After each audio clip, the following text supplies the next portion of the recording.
নমস্কার বন্ধুরা, মনীষার হেসেলে আপনাদের সবাইকে স্বাগত। আজ আপনাদের সাথে শেয়ার করব বাঙালির অত্যন্ত জনপ্রিয় একটি রেসিপি, কুমড়ো আলুর ছক্কা। এই রেসিপিটি সম্পূর্ণ নিরামিষভাবে তৈরি করেছি। এখানে কুমড়ো আর আলু এইভাবে টুকরো করে কেটে নিয়ে ধুয়ে পরিষ্কার করে জল ঝরিয়ে রেখে দিয়েছি। এরপর কড়াইয়ের মধ্যে দিয়ে দিয়েছি 3 থেকে 4 চামচ পরিমাণ সাদা তেল। তেলটা একটু গরম হয়ে গেলে 1 চামচ পরিমাণ গোটা জিরে আর হাফ চামচ পরিমাণ হিং, 1 চামচ পরিমাণ আদা বাটা ফোড়ন হিসাবে দিয়ে ফোড়নটাকে একটু ভেজে নেব। ফোড়নটা ভেজে নেওয়া হয়ে গেলে কেটে ধুয়ে পরিষ্কার করে রাখা আলু এবং কুমড়োটাকে কড়াইয়ের মধ্যে দিয়ে নাড়িয়ে চাড়িয়ে নেব। স্বাদ অনুযায়ী লবণ যুক্ত করলাম। কুমড়ো আর আলুটাকে ভেজে নেওয়ার পর ঢাকা দিয়ে দিলাম 3 থেকে 4 মিনিটের জন্য। 3 থেকে 4 মিনিট পর ঢাকাটা খুলে আবারও একটু নাড়িয়ে চাড়িয়ে দেব।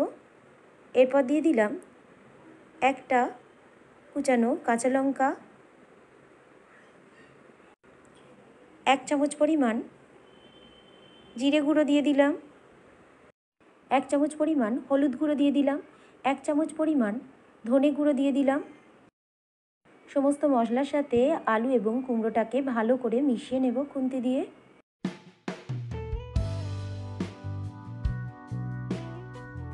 এরপর দিয়ে দিলাম আগে থেকে ভিজিয়ে রাখা ছোলা 1 কাপ পরিমাণ,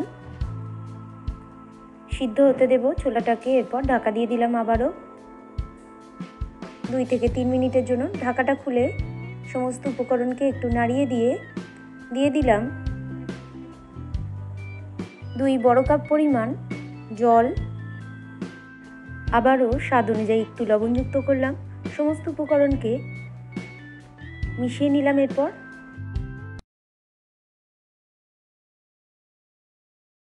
এরপর 2 থেকে 3 মিনিটের জন্য আবারও ঢাকা দিয়ে দেব, সমস্ত সবজি যাতে সিদ্ধ হয়ে যায়। সামান্য পরিমাণ চিনি যুক্ত করলাম।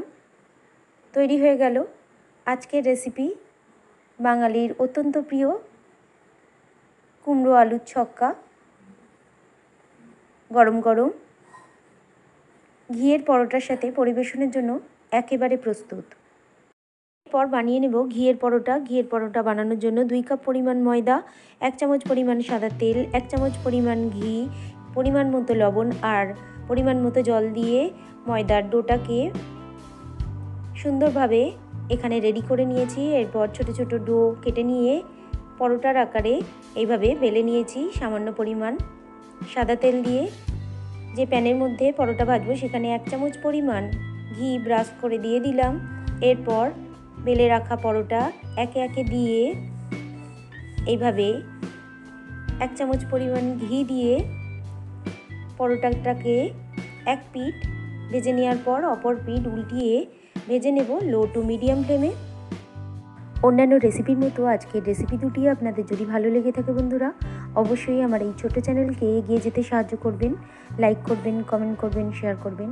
আর চ্যানেলে নতুন কোনো বন্ধু হয়ে থাকলে চ্যানেলটিকে সাবস্ক্রাইব করে পাশে থাকবেন। এই ধরনের রেসিপি সবার প্রথম দেখার জন্য পাশে থাকা বেল আইকনটিতে প্রেস করে রাখবেন। আর ফেসবুক থেকে কেউ দেখে থাকলে পেজটিকে ফলো এবং লাইক করে রাখবেন।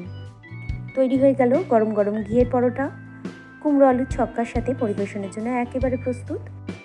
রেসিপিটি শেষ পর্যন্ত দেখার জন্য আপনাদের সবাইকে ধন্যবাদ। সবাই ভালো থাকবেন, সুস্থ থাকবেন।